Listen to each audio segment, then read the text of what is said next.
Este é um programa que nós lançámos hoje e começámos aqui em Ceia. Primeiro foi com a Sara do Solar do Mimo, agora é aqui contigo. E basicamente o programa chama-se Programa Empreendedores e ele é um programa que nós queremos explorar a parte pessoal, o desenvolvimento do empreendedorismo e aquilo que vocês contribuem para o outro. Vamos sempre entrevistar empreendedores sociais, que é uma parte do empreendedorismo que não é muito valorizada e que nós queremos que as pessoas percebam o papel importante que vocês têm e com essa vossa experiência e com o contributo que vocês dão à sociedade, que haja mais Paulos e mais Saras a contribuir. E também os empreendedores empresariais. Sei que a tua esposa também tem uma empresa, penso eu, tu também trabalhas muito com a atividade empresarial. Também para cruzarmos os dois mundos. Eu acho que cada vez mais temos de estar unidos em função do empreendedorismo, do desenvolvimento económico e esse é o objetivo. Olha, em primeiro lugar, fazer-te aqui uma pergunta. Quem és e como te apresentas? O meu nome, gosto do meu nome, que me trata o meu nome pessoal, Paulo Caetano. Gosto de ser cumprimentado de uma forma simples, com esse sorriso, de uma forma simples. Sou alguém que estou a caminho, sou alguém que gosta de ser desafiado e gosto de corresponder, que é mostrar a minha disponibilidade para o que quer que seja para o mundo associativo, para o mundo empresarial, para o serviço público, que tem muito que dar e muito que crescer, e eu gosto de estar nesses três mundos, que é, sem falar no mundo espiritual, que é a fé, da qual eu também, nestes últimos 5 anos, vai para 6 anos, que me realizo enquanto estar junto das pessoas. Se quisermos, esta é a grande característica, o sentir-me feliz junto das pessoas. Diz-me uma coisa, tu és um homem de fé, consideras que a fé e o empreendedorismo podem casar? Sim, já há um tempo largo que penso de que mesmo dentro da fé, da religião, é preciso alguma inovação. Quer dizer, eu sou católico, há 2000 anos temos esta força que nos vem de Jesus Cristo e em 2000 anos o mundo mudou. E, se calhar, esta proximidade da fé junto das pessoas, tendo em conta o desenvolvimento, quer das redes sociais, quer da inteligência artificial, quer da própria sociedade que se desenvolve ou se desenvolveu muito, há também aqui, se calhar, dando-lhe este nome de empreendedorismo, de poder comunicar. Mas o espantoso é que esta evolução que tem estado a acontecer nas últimas décadas, se quisermos, ou se quisermos desde a Revolução Industrial para cá, tem-nos levado a esta ideia de que temos que regressar à base. Parece um contraditório, mas regressar à base não só em termos do essencial, mas também da forma de comunicar. Isto para dizer que as redes sociais são muito importantes. As redes sociais, quer dizer, a comunicação é muito importante, mas nada substitui o testemunho, a conversa, a proximidade e o diálogo. Esta é a melhor forma para a gente passar a mensagem. Olha, quem eram os teus ídolos quando eras jovem? Eu nasci numa aldeia e na altura, estou a falar década de 70, a comunicação, a rádio, a televisão, na altura a preto e branco, não havia essa muita forma de a gente poder ter ídolos. Mas o primeiro ídolo que eu consigo recordar na minha vida foi o Papa João Paulo II. Quando ele, naquela janela do Vaticano, diz, abria as portas da igreja, abria as portas ao mundo. Era alguma coisa que é alguém que morava na aldeia e saber que existia muita coisa para além da aldeia e ver que o mundo, afinal, não era assim tão pesado, mas apareceria alguém que estava disponível. Esse foi o primeiro. Depois havia o do futebol, não é? Eu que era um sportinguista, o Piroteu, o Eusébio do Benfica, eram os grandes craques. Em termos da política, não me chamava tanto a atenção, não é? Olha, o que é que fizeste na vida que te provocou mais medo? Essas são perguntas que uma pessoa às vezes nunca coloca, porque devido à minha maneira de ser, de andar, fazer, poucas coisas me metem medo, não é? Mas o medo às vezes advém de procurar fazer alguma coisa que possa ferir os outros. Veja, preocupa muito e nesta minha forma, quer do trabalho no IFP, da qual sou um quadro superior, quer no âmbito aqui da misericórdia, é que possa tomar decisões que possam ferir a pessoa, possam ir àquilo que... Não há expectativa, porque as expectativas temos que ir gerindo, mas é ferir com alguma coisa que possa provocar nela não só um sentimento, mas ações que não a deixem fazer aquilo para o qual ela está atalhada. E isso preocupa-me, é um medo que eu tenho, ferir os outros. Muito bem. Olha, o que é que aprendeste com a tua própria observação da vida? Para mim mesmo ajudou-me a ser melhor, porque estando constantemente em alerta, ajuda-me a ser melhor. Não ter medo de nada, não ter medo de errar e ter a capacidade de ver onde é que a gente erra. E eu vejo que muita gente tem medo de assumir os seus erros. Eu não tenho.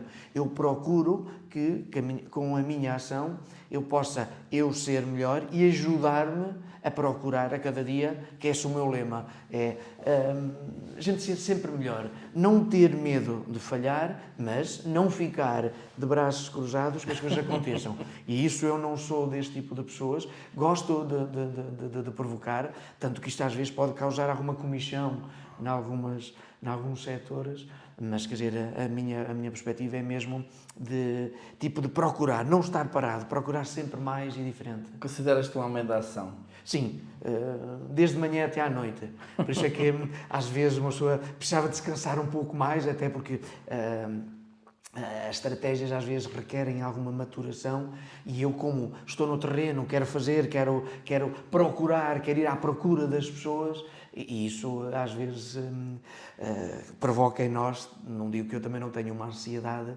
de produzir resultado. Como sabes, eu lancei recentemente um livro sobre a questão do pensamento e o pensamento tem que levar à ação, porque senão acabamos por ficar amesquinhados, acabamos por ficar frustrados e isso eu não são adjetivos que me qualifiquem. Gosto de estar sempre próximo e, sobretudo, sentir-me útil. Não sou daquelas pessoas que gostam que as coisas aconteçam, não, gosto de fazê-las acontecer e não sou daqueles que digam aquilo que não passa por mim, não contem comigo. Não. Se não passa por mim, eu estou disponível mesmo para o que seja necessário. E é nesse aspecto que eu estou aqui. Olha, eu tive a felicidade de estar na apresentação do teu livro, onde tiveste 400 pessoas. Foi um cinema cheio. Isto é um sinal daquilo que também conectas com as pessoas. Tu achas que és alguém que te conectas com o mundo e com as pessoas? Sem grande protagonismo e com muita humildade, aquele auditório, aquele cinema cheio, representa esta forma, primeiro, de proximidade com as pessoas, segundo, aquilo que é mais importante que eu vejo no mundo atual, é esta capacidade de ouvir, de escutar. Não é por acaso que a Igreja, que o Papa Francisco introduziu esta metodologia do sino, do que é ouvir o Espírito, mas ouvir o Espírito através das pessoas.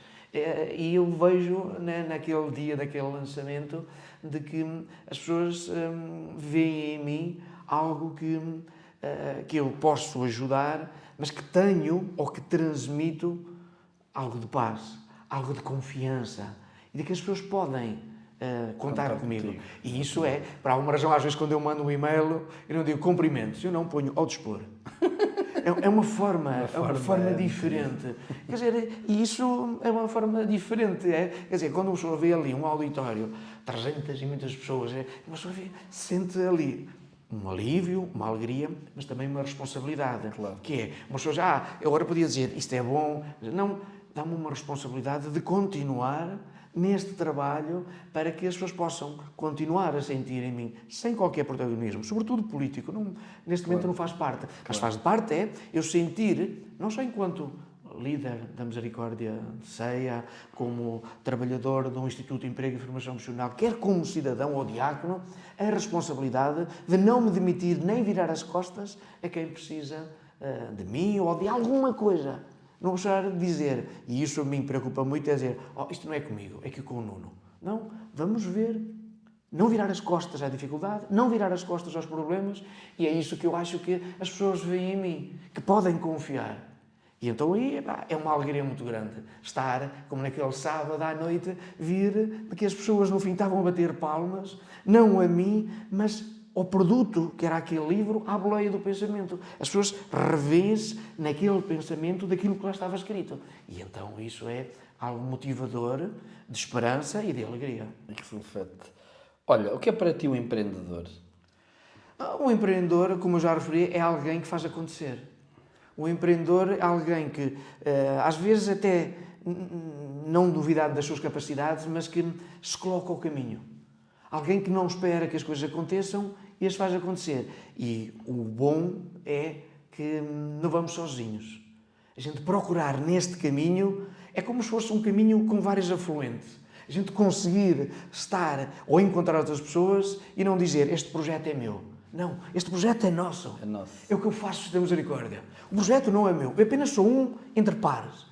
E isso é o que tens dado hoje. Vou no segundo mandato e, apesar das coisas não serem fáceis, como todos sabem, no setor social, porque tivemos uma situação de pandemia, de uma guerra que veio disputar todos a questão dos custos, que é a área mais sensível, mas, sobretudo, o estarmos próximos, quer seja das crianças, que temos 200 e tal crianças, dos idosos, dos doentes na unidade de cuidados continuados, e a gente sentir que contribui, de alguma forma, por pouco que seja, para que a sua satisfação possa ser melhor. E isso eu não posso ter mais prémio ou mais retribuição do que esta realidade. Muito bem. Olha, defines-te como empreendedor?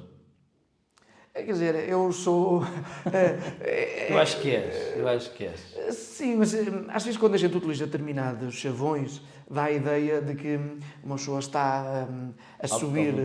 Sim, mas no terreno é que a gente vê. Agora, se quiser ser empreendedor, próximo de uma pessoa que faz acontecer... Sim, estou nessa. Porque, mais do que nesta conversa aqui, quem me conhece, eu faço para a semana 55 anos, ao longo destes anos, procurei sempre não me deixar levar pelas coisas, ser eu a puxar pelas coisas. Agora, como é óbvio, quem vai à luta apanha muito. Claro. Quer dizer, Este cabelo, esta branca, não é de estar sentado na praia, mas é, sobretudo, de ter ideais. E eu tenho, mas não são ideais das modas, são ideais assentes em valores dos quais e princípios de que eu acredito que os meus pais me deram ou me deixaram, que o meu pai já partiu, mas que a minha mãe tem orgulho que me ensinou a ser quem sou, e procurar, e eu disse isso na apresentação do livro, o livro é o retomar determinados valores que estiveram na minha base e queria que voltassem a que fosse uma espécie de uma escola onde a gente não os perdesse os valores da verdade, da sinceridade, da solidariedade, da partilha, da coesão. E isso são coisas que todos nós conhecemos, mas que às vezes na sociedade em que vivemos nos olham de lado e dizer esquece isso, bebe um copo que isso passa. Como se isso fosse uma doença. Não, nós temos que prevalecer e, no fim, o que vai acontecer é aquilo que nós semearmos. Porque a grande máxima da minha vida é eu só posso escolher aquilo que eu semeio. Porque senão, como diz o povo, quem galinhas não tem, galinhas come, de algum lado lhe vem. E então, quer dizer, aquilo que eu procuro conquistar é fruto do meu trabalho, da minha dedicação, dia após dia, e, sobretudo, não desistir. A vida é como uma pedra. A gente coloca, ela cai, no dia seguinte a gente volta a colocar. E, se calhar, já é um pouco mais acima. Não desistir. Agora, o que a gente vê pela sociedade, que a tendência é levar as pessoas a desistirem facilmente. E isso não é comigo. Diz-me uma coisa, o que te move? O move, dentro da humildade que me caracteriza, é eu poder deixar um mundo melhor do que aquilo que eu encontrei. Ou seja, poder perceber e dizer, e digo isto frequentemente aos meus filhos, de que nós somos responsáveis, não só pela nossa própria vida, mas com todos aqueles que cruzam ao nosso lado. Como dizia a Madre Teresa de Calcutá, eu não posso sair ao pé de uma pessoa se não lhe deixar alguma coisa a mais. Ou seja, nós somos responsáveis também pelos outros. Agora, aquilo que eu gosto de fazer, aquilo que me sinto feliz, é que eu, quando chego ao final do dia, posso olhar para lá e dizer, por mais pequeno que seja, eu fiz alguém feliz, ou seja, ajudei. Não, volto a dizer, de gente ser bom, não. O que nós queremos é procurar que haja paz, que as pessoas possam também contribuir. E às vezes passa muito por aí. É nós não provocarmos o desentendimento, mas fazemos parte da solução. Olha, és movido pela emoção ou pela razão? Eu vou muitas vezes, pela emoção. Eu vou muito mais pela emoção, porque só assim é que conseguimos perceber as pessoas. Mas claro que, em algum momento, e esta casa é uma delas, não é? Tem 160 funcionários, tem um orçamento de 5 milhões de euros, que às vezes a emoção tem que ser controlada depois pela razão. Porque nós temos que tomar decisões que às vezes são difíceis. Por isso é que eu dizia há bocado, quando eu tenho que tomar uma decisão, e acontece frequentemente, que pode ir no sentido da expectativa que outra pessoa, que lhe pode contribuir ou prejudicar um bocado, uma pessoa pensa na forma como que a decisão certa tem que ser essa, mas fazer perceber de que podemos passar esse momento negativo na pessoa para ir ao encontro ou para concretizar os seus objetivos. Não desta forma, mas de outra. Ou seja, o que eu quero dizer é que as decisões que às vezes tomamos com base na razão têm que ter uma forte, não digo emoção, mas perceber quais são os sentimentos, se são verdadeiros ou não. Para quê? Numa decisão dura ou difícil, podemos ensinar a outra pessoa a ultrapassar esse momento. Muito bem. Olha, o que é que tu valorizas mais nas pessoas? As palavras ou os gestos? Tem que ser, efetivamente, as ações, os gestos. Mas também tenho encontrado pessoas que têm muita dificuldade de pôr em prática os seus pensamentos, as suas ideias. Por isso é que eu expliquei de que as nossas ideias têm que ter sempre uma consequência. Mas as ideias, às vezes, são fruto do acaso. O pensamento é fruto da maturação. E a ação justifica as outras duas. O que eu quero dizer é que tu podes dizer, ou quem me está a ouvir neste momento pode pensar, está ali um papagaio. Mas eu na vida do dia-a-dia, quem me conhece, sabe que eu procuro, pelo menos, ser coerente naquilo que digo e aquilo que faço. Agora, há muitas vezes que, é que eu dizia há um bocado, a gente procura fazer e chega ao final do dia, às vezes, frustrado é uma palavra muito forte, mas quer dizer, bolas, fiz tanto e não consegui atingir. Mas no dia de manhã, no outro dia de manhã, estou novamente no sítio onde parei para poder continuar. E então eu valorizo muito as pessoas que se arregaçam e vão à luta. Vão à luta. Estas para mim têm nota 5. Nota 5. Olha, preocupas-te com o que os outros pensam sobre ti?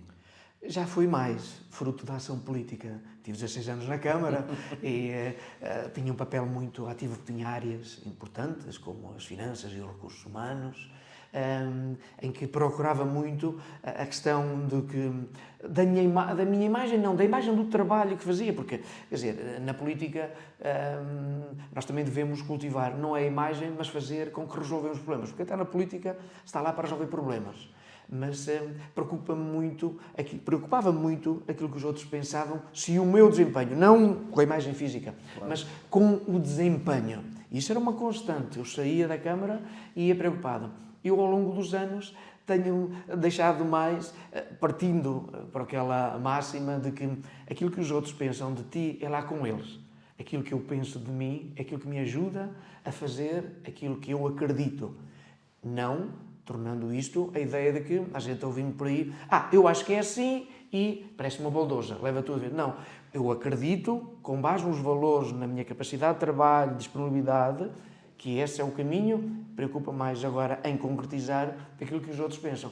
Embora, como é óbvio, o grande segredo da nossa vida é o equilíbrio. É o equilíbrio entre aquilo que eu penso e consigo fazer, é o equilíbrio entre nós os dois, para que nenhum de nós fique prejudicado numa relação, que é aquela questão da relação win-win, quer dizer, que no mundo empresarial é uma luta bastante grande, não é? Constante, para que um contrato só é bom quando é bom para as duas partes. Claro. Não, na nossa vida também, quer dizer, como é que eu posso, sobretudo na igreja, eu costumo dizer às pessoas, quer dizer, como é que eu posso estar feliz se tu estando aqui ao meu lado estiveres apertado, tiveres problemas ou tiveres alguma dificuldade e eu permanecer impávido como se o problema fosse teu. É procurar ajudar a resolver. Certamente que há coisas que só tu podes fazer ou eu. Ninguém podemos nos substituir aos outros. Agora, podemos ajudar os outros. E é nessa base de que nós devemos ter esta proximidade de relação, porque só assim é que nós conseguimos perceber e ter uma atitude positiva, que é o que acho que hoje em dia falta muito nas sociedade. Pessoas. Então, para ti é muito mais importante a reputação que a imagem. Sim, porque é algo que tu constróis, é um percurso. Sim, há aqueles que são bons na imagem, confesso. mas a reputação dá mais trabalho. E o percurso dá-nos Porque solidez. eu só posso dizer, se eu posso dizer que é aquilo que nós vimos naquele auditório é Da fruto reputação, de do reputação, percurso. do trabalho, da dedicação e as pessoas saberem quem é o Paulo Caetano. Claro. Qual é o seu currículo, aquilo que eu tenho passado pelo mundo E o que tu associativo. representas para todos nós. É esta forma. Agora, que seja uma imagem, se quisermos, mas verdadeira. É que às vezes aquilo que a gente vê não é bem uma imagem verdadeira, é uma mistura. E isso, com o tempo, vem demonstrar. Olha, é fácil para ti confiar nos outros? Eu já tive mais dificuldade nisso. Talvez, volta novamente, não é que a política seja o fonte dos males, mas às vezes nós temos a tendência de não confiar, pensando que nos estão a querer dar a volta. E o mundo social veio-me abrir estes horizontes, porque nós vemos tanta dificuldade, tanto problema, quer seja nos utentes que estão doentes, que uma pessoa diz, a mim dói, e a gente diz, está a fazer fita. Mas na realidade é mesmo isso. Às vezes é nas famílias. Eu encontro no meu local de trabalho pessoas que estão desempregadas, que procuram, que às vezes até choram lá, porque estão desesperadas, porque não têm emprego ou não têm capacidade financeira para poder solver os seus problemas, nomeadamente financeiros, e nós, de alguma forma, agora, como é óbvio, a gente, pela nossa ação, vemos a nossa sombra. Eu quero dizer, não é só, a sombra pode ser aquilo que é uma imagem, mas pela nossa ação podemos estar descansados que a nossa sombra não nos engana. Muito bem. Olha, é difícil para ti dizeres que não? Porque esse é que é o meu problema, é os meus dias deviam ter 48 horas de poder ir mais longe. Embora, quer dizer, uma pessoa quando vai avançando na idade, começa a ter, como qualquer pessoa, mais limitações. E eu queria chegar mais longe, agora também já aprendi, só que isto leva tempo, que é não concentrar tudo em mim. Sobretudo, ter uma rede de amigos, de proximidade, que nós consigamos dizer, se calhar este assunto é com o Nuno, com ele ou com outro. E nós conseguirmos, porque aquela velha máxima, e nisso eu aprendi com algumas pessoas na política também é possível a rede, que é, não sou só eu o bom, nem o importante, mas o conjunto para resolver problemas, e isso cada vez mais sinto que nós resolvemos, como alguém dizia, sozinho eu vou mais rápido. Nós os dois vamos mais longe. E isso parece uma palavra bonita, mas na prática quem já conseguiu consegue funciona. Agora, como é óbvio, numa sociedade egocêntrica, fechada, levar duas pessoas e dizer, olha, Nuno, vamos ali resolver um problema, vamos criar aqui uma associação tendo em vista resolver um problema ao outro. Hoje em dia não é fácil arranjar pessoas. Porque, quer dizer, está criada.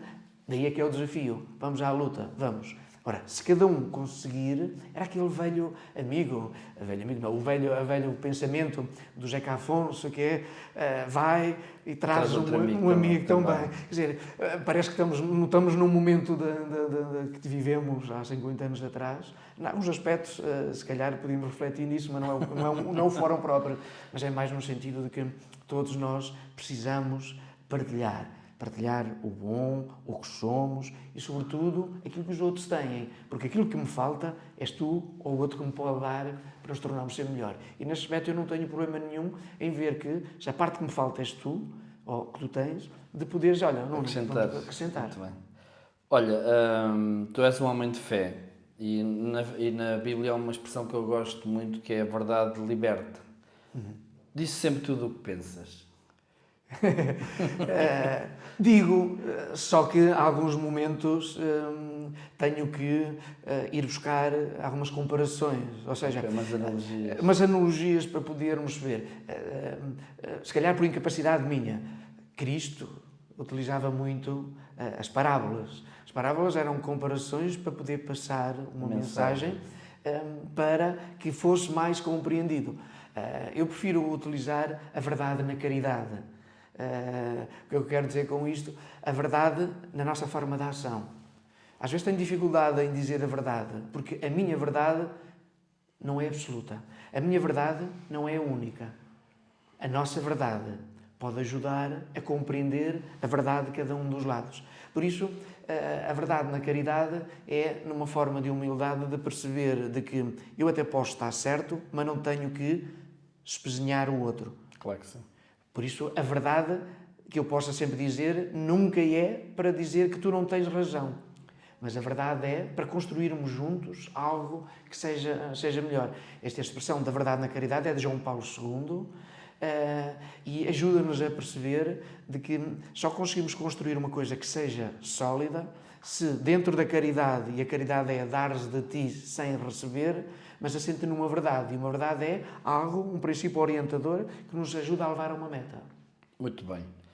Olha, tu és um homem de projetos, eu conheço-te vários, és escritor, já foste político, és diácono, és o provedor da Santa Casa Misericórdia de Ceia. Olha, quais são as maiores dificuldades que tiveste com os teus vários projetos? Ou com um que identifiques em especial? Quer dizer, a dificuldade advém da dimensão. Gerir, ser voluntário dirigente, por exemplo, da Santa Casa da Misericórdia, como referi, uma grande empresa, quer pelo orçamento, quer pela dimensão dos postos de trabalho, e sou voluntário, não estou aqui, venho aqui sempre que há situações e que tem que ser resolvido. A dificuldade advém da dimensão do problema. Isto para dizer que as dificuldades nunca me meteram medo. Aliás, temos esta máxima de que os beirões, o trabalho não mete medo. A dificuldade é as circunstâncias que nós temos. Agora, os projetos onde eu já estive até hoje, e se calhar este granjear que eu tenho hoje, advém desta capacidade de trabalho, de luta, e de nunca virar a cara às costas a um problema, a um desafio. E isso é o pessoal dizer, estou na Misericórdia, estou nos Bombeiros, já estive na Liga Amiga do Hospital, numa associação em Coimbra, estão nos vários secretariados ou departamentos da Diocese. Quer dizer, estamos porquê? Estamos porque nos reconhecem capacidade, mas sobretudo que nós estamos quando é preciso. Nunca dizemos que não. Olha, já houve momentos em que quiseste desistir de tudo? De tudo não, mas de algumas coisas sim. Quando foi na altura da pandemia, e sobretudo logo a seguir, quando exigiu muito, para muitas pessoas a pandemia foi para ficar em casa. Mas eu não fiquei em casa. Exigiu muito de vocês. Foi estarmos, sobretudo nesta casa, nunca me esqueço, estar à entrada da porta do lar, a despachar, quando eu não podia entrar, ver sair 11 cadáveres em sacos. Quer dizer, foi duro. E uma pessoa questionava-se e emocionava-se. Quer dizer, foram vidas, foram pessoas com rosto, com história, e que uma pessoa não podia fazer nada. E isso marcou-me muito, mas depois este espírito ajudou-nos a ultrapassar a situação. Muito bem. E dou-vos os meus parabéns, que vocês tiveram uma missão nobre, foram os primeiros a estar na linha da frente. E eu creio que ao nível da sociedade, do mundo, mas em Portugal, as IPSS subiram no ranking da vida das pessoas, do pensamento. Ou seja, pensavam que as IPSS, sejam Santas Casas, sejam cooperativas, mutualidades, qual seja a classificação, mas o setor social subiu na mente, na vida das pessoas, porque viu que até a par do Estado e do trabalho do Ministério da Saúde, dos hospitais, de saúde, mas lá nós substituímos muitas vezes o Estado para que, quer seja na parte da saúde, mas também, sobretudo, na parte da família, nesta parte social, presente no momento de dor, de dificuldade, na procura de máscaras, na procura de todos os meios complementares de proteção. Nós estávamos junto das famílias e isso ajudou-nos a dizer, não, nós estamos aqui, sempre existimos, vocês é que não nos notaram. E nós ganhamos uns pontos na vida das pessoas. Consideras que esse reconhecimento é justo ou deveria haver mais reconhecimento?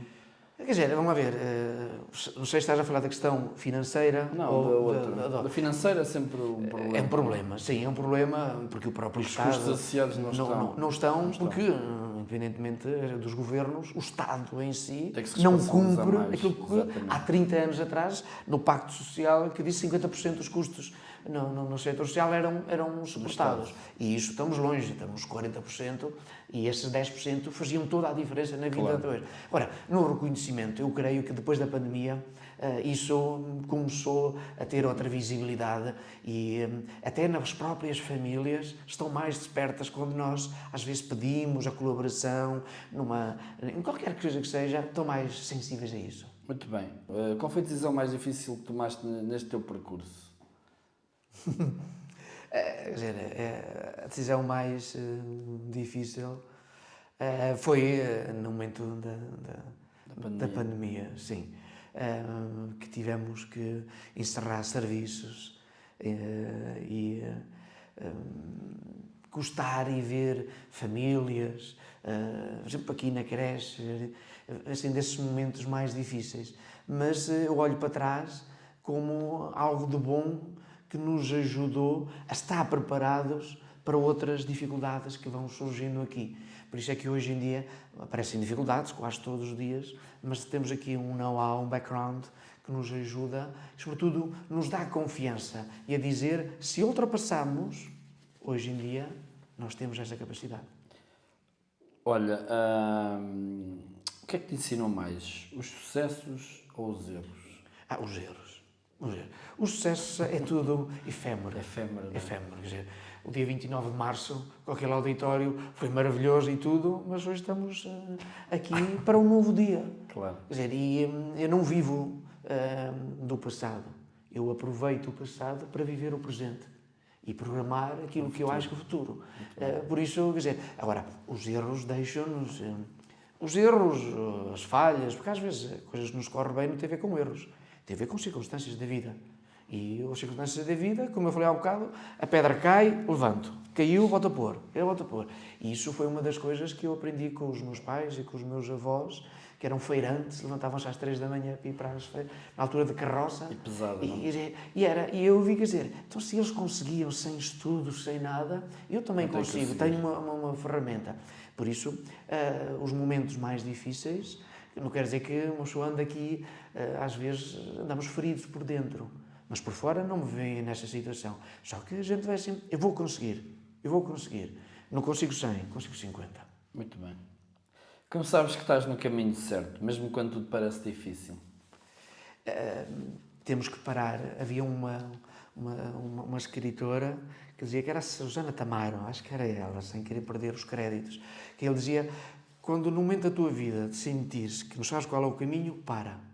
Escuta interiormente, mas depois avança. Muito bem. E é no sentido, às vezes há aqueles momentos, quer dizer, eu estou nessa fase, não sei se é o qual para o dizer, mas eu tenho projetos para o futuro. Muito bem.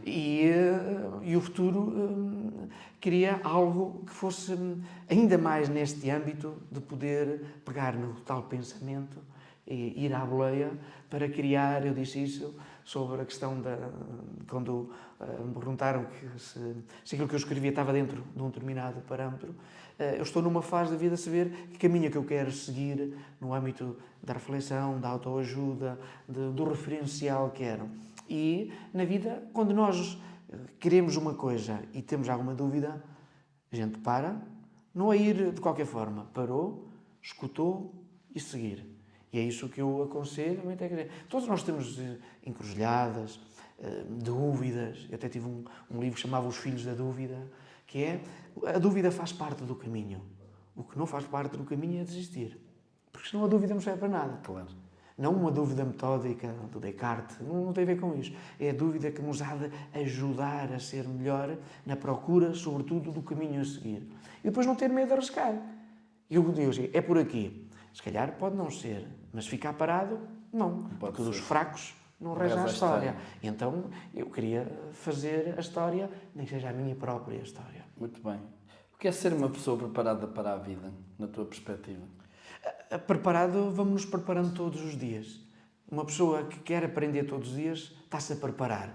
Agora, aqueles que olham para a vida e dizem, se calhar isto não é para mim, vou seguir outro caminho. Não, a gente aprende todos os dias. E acho que é isso que me tem mantido vivo, esta vontade de fazer mais, é estar na vida para aprender.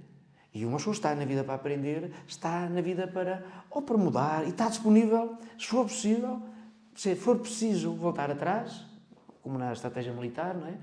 Recuar 2 passos para avançar 1, eu estou disponível para isso. E dei esse mote, que eu tive 16 anos na Câmara, era número 2 da lista na Câmara, e eu senti que, neste momento, tenho um chamamento diferente, no sentido de querer ir fazer outra coisa. Coisas, claro. E já vão 8 anos, e foi a melhor decisão que eu tomei na minha vida, e sinto-me, nesta altura, realizado com aquilo que eu estou a fazer na vida. Na vida. O que é que se nota primeiro em ti? O esforço ou o talento? O esforço. Eu sou uma pessoa de trabalho. E depois, o talento, se existir, vai ser natural. E o esforço é de alguém que vai à luta, que vai à procura, arregaça as mangas e não deixa os outros. Agora, o talento pode dar a ideia de que, bem, eu é que sou bom, eu é que sei, só arranco depois. É como é que eles vão, arranca tu primeiro que eu já lá vou. Não, eu arranco primeiro. E às vezes uma pessoa sofre mais, sente mais, quando vai na frente. Porque o líder, e eu faço questão de dizer aqui, quer dizer, tudo o que acontece de mal é comigo. Claro. Estou na linha da frente. O que acontece de sucesso? Para que se equipa, distribua, porque eles é equipa. que fazem a coisa. Porque não me veem aparecer. Até às vezes sou um bocado recatado, às vezes quando é nas publicações. Deixar acontecer as coisas. Por isso, o esforço advém da dedicação. Por isso, como diz, quer dizer, a glória só vem no dicionário antes. Claro. Porque primeiro vem o trabalho. Então, para ti, a liderança é algo que é coletivo, não é individual? Sim, tem um pouco do individual no sentido da motivação. De dizer... De inspirar pessoas. Sim, no sentido da cenoura. Que é, nós conseguimos, e numa casa desta dimensão, Tem que ser. que é de pessoas para pessoas. Desde a parte da infância até aos idosos, precisamos de muita dedicação, é preciso de muita motivação. E às vezes as coisas não correm bem, quer seja de uma criança que cai, de um pai que chateia, de um idoso que adoece, que morre, que tinha um sorriso que motivava. E às vezes tenho colaboradores que dizem que aquela pessoa partiu e sentem-se mal e dizem, ok, vão recomeçar novamente, amanhã está com outra pessoa que, em termos de dignidade e de trabalho, precisa da mesma forma. E esse é que é o ser o líder. Agora, eu acho que isto temos que ser todos. Agora, tem que haver alguém que puxa. E nesse aspecto, eu estou cá para isso. Para puxar gosto de fazer. Sim, isso é uma das coisas que eu gosto de fazer. Olha, o que é que já aprendeste sobre ti olhando para os outros? O que eu aprendi de mim é daquilo que nós fazemos no nosso dia-a-dia. Eu quero aprender. E como falávamos há um bocado, eu vejo nos outros, e isso posso dizê-lo com toda a sinceridade e humildade. Eu quando vejo alguém melhor do que eu, e vejo muito, eu tento ser igual. Não tenho inveja. Ou seja, essa questão da inveja não tenho dentro de mim. Claro. E não tem a ver com questões materiais. Tem a ver com o sentido de dizer que assim, eu também posso fazer. Não há mal nenhum copiar as boas ideias. Antes pelo contrário. Quer dizer, agora, temos é que procurar e não insistir num erro, que é, eu estou a ver isto, não funciona, ok, então vamos passar a... Por isso, o que vejo nos outros, eu gosto de... Como se eu tiver a fazer uma coisa bem, não tenho problema nenhum que tu ou outro qualquer o possa fazer. E isso é uma coisa boa. É até saudável. Para que nós, naquilo que eu acho que é melhor, que é as relações, gosto muito de dizer, sobretudo nos funerais, no momento de dor às pessoas, o que está aqui passou. Mas aquilo que fica são relações. Aquilo que nós conseguimos construir. Construir e conquistar. Por isso é que a nossa vida, a cada momento, tem que ser revisitada. Para saber se eu estou a construir as melhores relações. O que eu quero, eu disse isso no dia 29, o que é que eu quero guardar para o futuro? E o que eu quero para amanhã tem que construir hoje. Não pode ser amanhã, pode ser tarde. Isto que nós estamos a fazer aqui, para a história, é que fique. O pouco que fique é de sinceridade e é de verdade. Amanhã pode ser tarde. Claro. E é para fazê-lo já. Fazê-lo já. Olha, porque é que vale a pena não desistir? Tu és um homem persistente, és um homem lutador, és um bom exemplo. Se quiser, é aquela questão da imagem. que é mais, quer dizer, hoje em dia a gente consegue educar mais pelo exemplo do que pela palavra. E o exemplo é, como viram aqui a entrar, as pessoas sentem um gosto de estar cá. Sim, isso é bom. O que significa que, se eles virem que o seu líder, a pessoa que é responsável, está cá, que os motiva, e isso ajuda. Ou seja, se eu mostrar de que é possível, de que não devemos desistir, e a gente encontramos aqui como num sítio qualquer, a gente podia fazer este desafio, que é, cada dia que a gente acorda, procurar ter um sorriso. Não é? Ou seja, a ser diferente. Claro. A gente vê aí tanta vez, o pessoal anda com a gente e diz, então, estás bem? E o pessoal que vê, sim, quer dizer, mas parece que é um sorriso forçado. Claro. Não, quer dizer, é para mais começar a coisa. É espontâneo, claro. É espontâneo porquê? Malta gostar de se encontrar. Como eu disse há um bocado, às vezes uma pessoa cá dentro há uma coisa. Agora, os outros não têm culpa. Então a melhor forma para criar relações é a gente... vale mais um sorriso triste do que um triste sorriso. Quer dizer, dizer qualquer coisa assim do género. Que é... E é isso, quer dizer, é procurar com que uma pessoa, dentro desta verdade que nós falamos, procurar motivar os outros. E hoje em dia nós somos atores principais de onde nós estamos e, sobretudo, é pelo exemplo, é pela positividade. Quer dizer, o jornalista que apresentou o livro, do outro dia depois... Jorge, que é um amigo também. Quando ele disse, boa continuação de escrita positiva. Muito bem. A escrita positiva é uma vida positiva. Agora, as coisas acontecem sempre para a frente. Não há outra forma de pensar. Caminho. Porque senão nós deixamos... A parte negativa, às vezes, se nós deixarmos, influi mais do que a positiva. Do que a positiva. Então a gente não pode deixar. E é isso que eu, a cada dia, procuro andar num sorriso diferente, no sentido de que seja contagiante. Mais pelo positivo do que pelo negativo. Olha, qual foi o maior elogio que já recebeste? O maior elogio foi dos meus filhos. Muito bem. Foi dos meus filhos, uma vez, ainda estava na câmara, eram pequeninos, e tínhamos um quadro onde se escrevia. Quando eu chego a casa à tarde e tenho um papelinho escrito com aquela letra, pai, gosto muito de ti. Quer dizer, naquele género de às vezes pequenas coisas fazem a diferença. E eu ganhei isso desde que sou provedor, de quando, quer seja uma criança que muitas vezes deita a bola para a estrada e eu lhe dou a bola, o sorriso dela dá-me uma alegria, ou como no lar, quando a gente lá vai e passa a mão na cara de um idoso, toda enrugada, e ao estar a passar, dá para sentir as vibrações interiores da pessoa. Esse é o simples gesto, naquilo comum. Agora, eu dou muito valor à amizade e à sinceridade. E esta amizade a gente vê nas relações que cria. Não relações que passam, mas é quando a gente chega e dá um abraço. Que não é, um abraço sentido. Não é de ocasião. É espontâneo. E a gente quando aperta e sente a vibração. Sente a vibração. Olha, qual foi a tua maior conquista? A conquista são todos os dias. A conquista... não me considero nem uma pessoa vaidosa, nem uma pessoa de sucesso. Eu considero-me uma pessoa de que, quando as pessoas olham para mim e dizem ali assim, eu vou tentar falar com o Paulo para ver se me pode ajudar. Vou tentar olhar para ver. E é isso. Eu tenho muitas conquistas. Porquê? Como disse, quer dizer, tive este momento alto no meu 6º livro, A Boleia do Pensamento, que foi aqui há 15 dias atrás, e já passou. E vamos a outras. Outro já está aqui outra forma. Agora, como é óbvio, sem esquecer, sem me isolar do mundo, fazer com que aquilo que eu tenho, eu poder pôr ao serviço dos outros. Que tem a ver com o que falámos, que é, não é o ser bom, é o trabalho, é a dedicação. E a partir daí, apanhamos com o que vier. Claro. E eu aceito. Olha, em que momento é que sentiste verdadeiramente especial? Eu tenho um momento, foi no nascimento do meu primeiro filho. Que é fantástico. Como é um charuto. tradicionalmente fumar... Eu assisti ao parto, Eu não, porque a minha esposa não pôde, porque vão ter que ser de cesariana, mas depois fui eu que eu ajudei, peguei depois, enquanto ela estava do recobro. Esse foi o momento mais marcante. Sim, claro. O que é que disseram que nunca te esqueceste? Eu nunca me esqueço de ser simpático.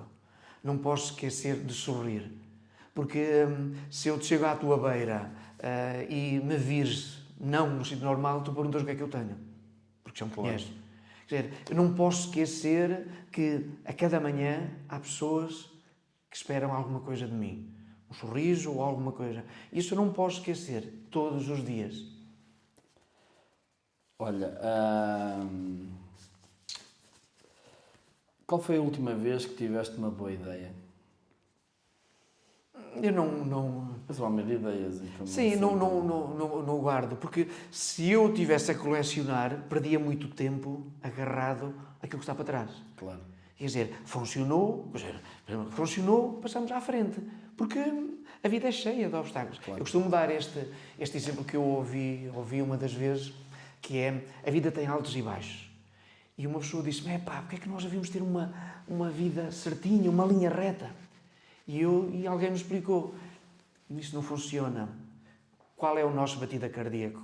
Aquele equipamento que está nos hospitais, que agora não me lembro, que é tic, tic.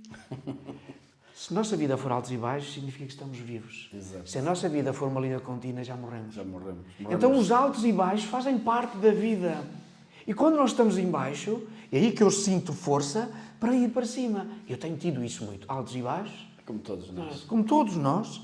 Só que há muitos que permanecem. Claro. Eu costumo dizer às pessoas que estão comigo, às vezes na parte da igreja, o problema não é errar, o problema não é cair no pecado, o problema é permanecer em baixo. Claro. Nós fomos feitos para estarmos em cima. Agora, é inevitável na vida. Quer dizer, altos e baixos. Agora, também, como alguém me diz, quer dizer, nós só podemos saborear um vinho bom ou um whisky bom quando, ao longo do caminho, nós vamos saboreando as nossas conquistas. Claro.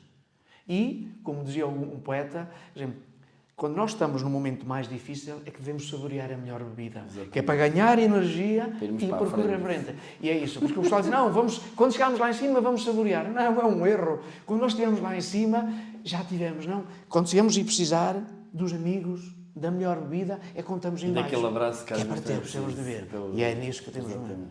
Olha, como é que tu te imaginas daqui a 5 anos? Eu imagino-me melhor do que hoje. Muito bem. Melhor que hoje, volto a dizer, não é financeiramente falando, mas é de uma forma de realização, porque tenho outros objetivos. E estes objetivos que eu quero é estar mais longe no sentido de poder continuar a levar esta minha vontade e esta energia a outras pessoas. Olha, como é que gostarias de ser lembrado? Como alguém que não parou. Alguém que procurou trazer sempre consigo aqueles que todos os dias vamos lutando. Ou seja, alguém que não desiste. Alguém que tem um propósito e que procura que os outros estejam bem. Muito bem. Que imagem queres que tenham de ti? Que as pessoas tenham de ti? Alguém que... Eu sei que esta é uma comparação muito forte. Como Jesus Cristo. Alguém que passou fazendo o bem. Ou seja, alguém que vai passando e que quer construir. Construir não algo material, mas construir nas pessoas um mundo melhor. Mas a partir das pequenas coisas. Sim. Eu costumo dizer que nós não nascemos grandes, fomos crescendo. E o mundo tem que crescer. E eu quero pôr uma pedra para construir. Como dizia Mateusa Calcutá, pode ser uma gota no meio do oceano, mas não deixa de ser uma gota. Sem essa gota, o oceano não era o mesmo. Não, exatamente.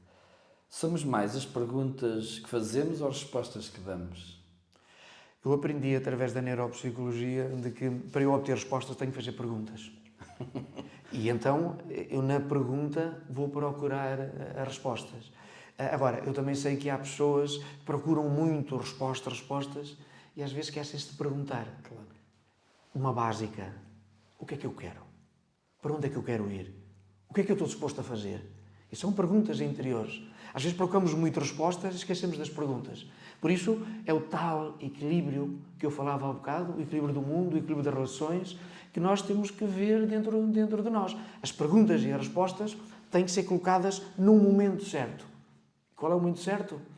Nós é que temos que ir à procura deste momento. Muito bem. Se o teu projeto fosse uma pessoa, como a descreverias? Era uma pessoa em movimento.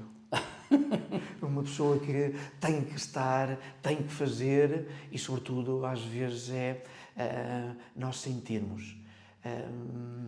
Aquilo que o mundo mais precisa é sentir o outro. O Papa pôs a questão, como eu já referi, da escuta, mas também da sensibilidade. Hoje em dia, o ser sensível é não dizer, então, não estás bom aí, eu sigo. Abre.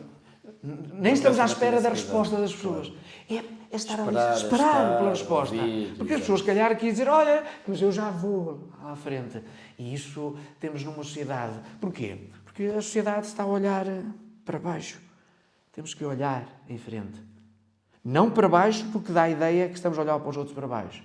Nem olhar para cima. Porque nós só temos o direito de olhar para baixo, de cima para baixo, quando estamos para ajudar alguém. Exatamente. O resto tem que ser olhos nos olhos. Na verdade, puxar a malta para cima. E exatamente. Na frente, para quê? Porque se eu estiver a olhar aos outros, eles estão ao meu nível. Claro. Então podemos dialogar desta forma. Olha, o que é que tu sentes quando vês alguém ser impactado pelo teu trabalho? É uma sensação grande. E, sobretudo, daquela sensação de que aquilo que nós estamos a fazer podemos alargar a mais pessoas. Porque eu estive na semana passada a orientar um retiro e no final é gratificante ouvir, a dizer que essa forma de pensar e de agir pode-me ajudar na minha vida. O que significa que aquilo que nós fazemos não fica só para nós. E isso é, como falávamos logo de início, sempre que nós ajudarmos os outros, estamos também a ajudar a nós próprios. Não no egocentrismo, mas é a continuar, a motivarmos. Porque esta motivação tem a responsabilidade. Qual é a responsabilidade? Em ser melhor, em de não parar, em de melhorar.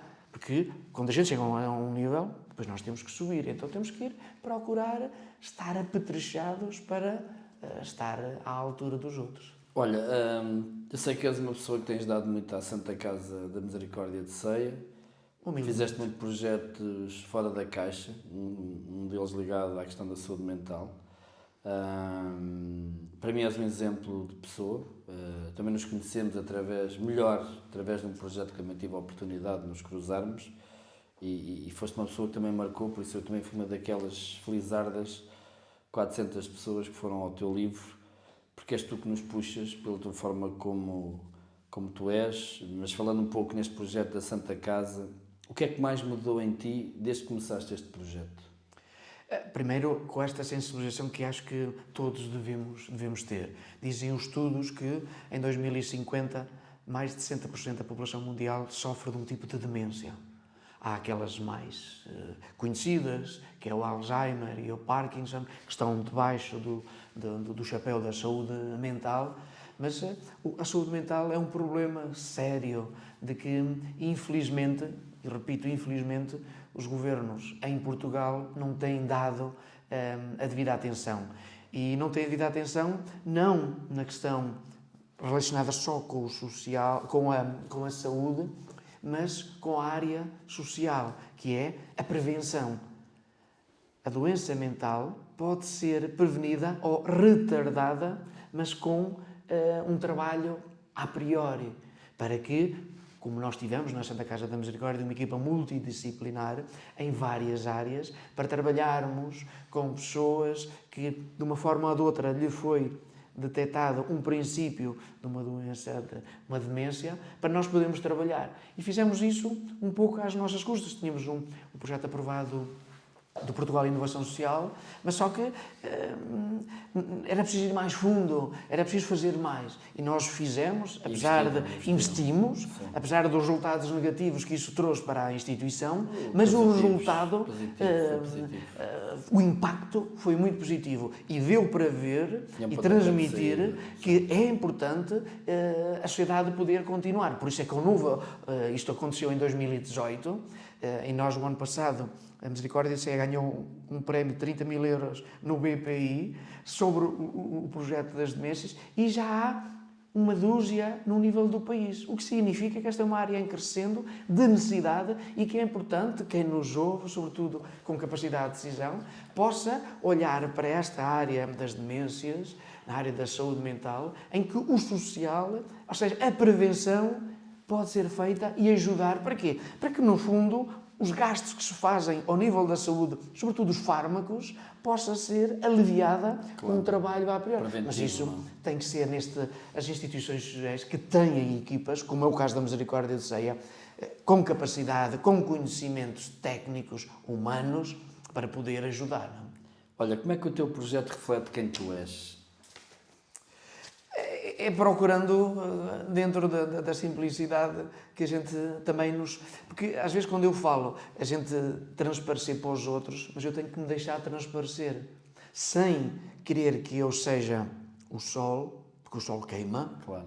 mas que nós vamos... Irradias de luz. Radiar. Sim, e aí é uma forma, só assim, porque das duas uma, ou fechando-nos ou abrindo-nos, procurando que dentro da humildade, da simplicidade, o sol a iluminar não queime os outros. Olha, se pudesses voltar atrás, mudavas alguma coisa no teu percurso? Eu não mudava, melhorava.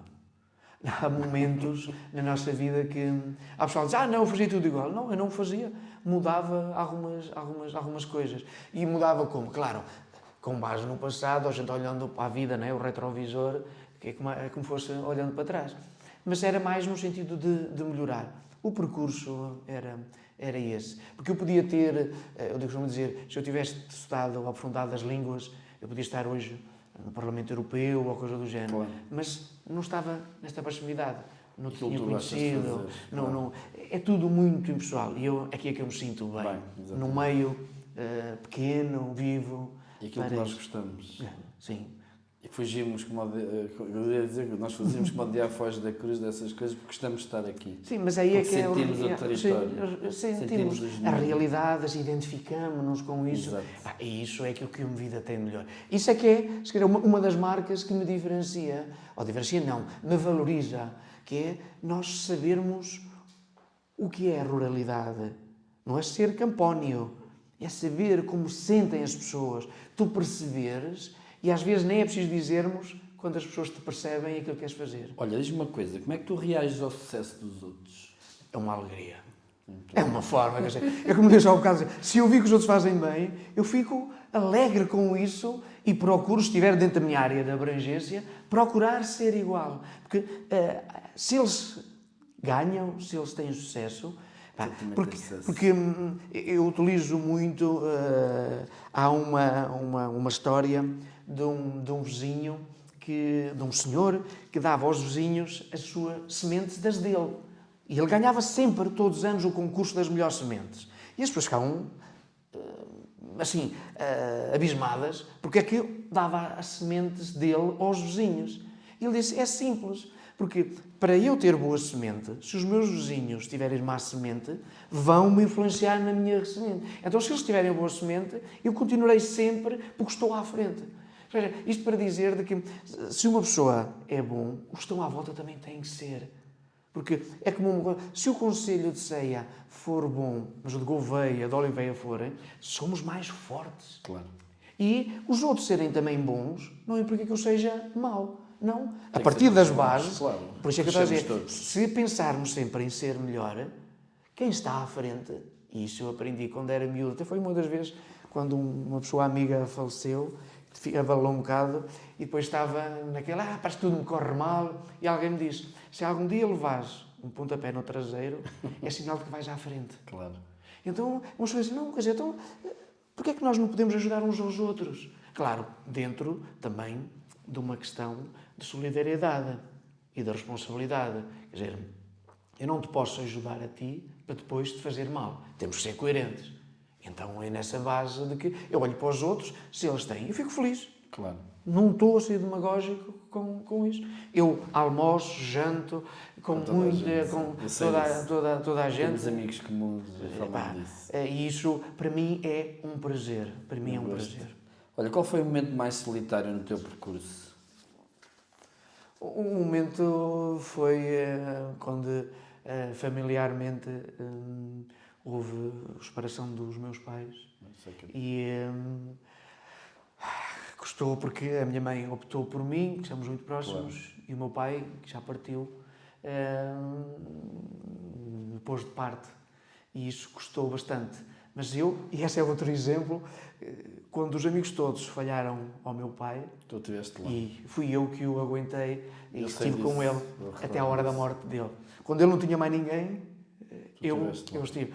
E isto para dizer, quer dizer, são as ações que demonstram aquilo A grandeza do homem. das pessoas, quer comigo, quer com os outros. Posso dizer muito, mas isso aconteceu. Sofri, foi um momento solitário, mas depois consegui demonstrar que o meu pai é sempre o meu pai. Olha, o que é que os projetos onde tu andaste já te ensinaram sobre liderança? Quer dizer, nós vamos aprendendo e crescendo. E aprendemos com os erros, como falámos há um bocado, ou quando questionaste há um bocado. Ensina-me sobre liderança porque nós vamos vendo, ou seja, neste caso das demências, por exemplo, uma pessoa quer aplicar e tem poucos conhecimentos. Então nós vamos à procura de quem sabe. Alguns exemplos bons. E, sobretudo, temos aqui na zona de Espanha, Salamanca, um projeto nesta área, outro projeto na Holanda, que nos inspirou, aqui à Misericórdia, e esta liderança vem da questão de ver aquilo que os outros fazem de melhor, nós também conseguimos, claro, adaptados à nossa realidade, ao mundo mais pequeno, ou seja, a liderança dos projetos leva-nos a fazer melhor. E isto, esta necessidade de estar sempre cá em cima, ou seja, inquieta-nos. A mim inquieta-me ser melhor. E o ser melhor, isso às vezes obriga-nos a um esforço muito grande para aprender e levar aqueles que estão ao nosso lado também para isso. Olha, estamos quase a terminar. Aqui uma última pergunta. O que é que o teu eu mais novo pensaria de ti hoje? Uma das vezes escrevi sobre isso. É aquilo que nós falávamos há bocado, é que ao olhar para trás não defraudo as expectativas de ninguém, nem das minhas próprias. E eu querer ser mais e melhor é que as expectativas do Paulo Caetano com 20 anos possa ter orgulho naquele que tem 55, tenha 60 ou 70. Ou seja, eu vou fazer, quero ser mais e melhor, não para eu ter este orgulho, mas para que os meus filhos, aqueles que estão à minha volta, os meus amigos, possam olhar para mim e dizer: olha, Paulo Caetano morreu, mas deixou um legado. E o legado é esta forma de estar na vida, uma forma disponível, próxima, que não tem inveja de ninguém e que, sobretudo, que me custa, não é fácil, uma capacidade de perdoar muito grande. Claro. E o perdoar aqui não tem nada a ver com a igreja, é aceitar os outros. E aceitar porque nós só conseguimos dizer se tu estás num caminho errado ou que me fizeste sofrer ou porque isto ou aquilo, quando eu tenho um diálogo contigo, te exponho as minhas razões e tu expondo-me as tuas razões e a gente chegar a ver assim, se calhar nem eu estava totalmente certo, nem totalmente errado. E então é neste equilíbrio de vida que nós estamos. E é isso que eu quero deixar para um mundo, no sentido que muitas vezes a gente não tem que ganhar sempre. Não pode desistir nunca. Muito bem. Gostarias de deixar uma última mensagem a quem nos está a ouvir hoje? Quer dizer, que tudo o que eu disse até aqui não tem a ver nem com nenhuma necessidade de egocentrismo, nem de mostrar que eu sou bom, mas que perante aquilo que a gente vai fazendo no dia-a-dia, nós possamos ver a nossa própria imagem nos outros, procurando ser melhor, procurando deixar este legado, mas sempre com o intuito, não para nós, mas que os outros que estejam à nossa volta possam também ser felizes como nós o somos. Paulo, muito obrigado. Foi aqui uma hora de partilha e de insights que vão inspirar outros a seguirem também o teu legado. Muito obrigado. Sem autorismos, mas com humildade de que cada um de nós que está aqui tem esta responsabilidade de ajudar os outros a ser melhor. E se foi isso, obrigado, Nuno. Muito bem.